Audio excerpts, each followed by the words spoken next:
Family কার্ডের সুফল শুরু হয়ে গেছে দেখেন।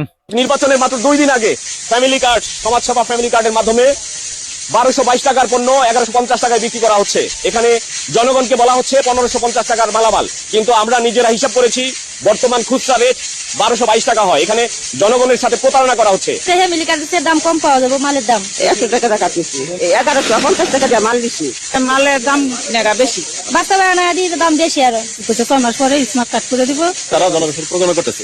বিএনপি ফ্যামিলি কার্ডের কত শূন্য পরে এই কাটা কুচি 100 আমরা কাটছি যে আনতে হয় না, এই কথাই কইছি।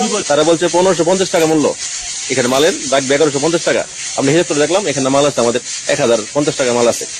বাড়ি বাড়ি গিয়ে ফ্যামিলি কার্ড দিয়ে 100 টাকা করে নিতেছে, বলছে যে 1550 টাকার মাল পাবেন। ওখানে গেলে মাল আনতে গিয়ে দেখে যে ওখানে 1150 টাকা করে নিতেছে, আর বলতেছে 1550 টাকার মাল পাবেন। সবাই 1150 টাকা জমা দিয়ে মাল পাইলো 1050 টাকার। তাহলে কত গেল? 1150 আরো দিচ্ছে 100, 1250 টাকার মাল পাইলো কত? 1050 টাকার। তো লস কত? 200 টাকা। ও মালে তো তারা আরো লাভ করছে। এই হচ্ছে ফ্যামিলি কার্ডের সুফল, পাইছেন?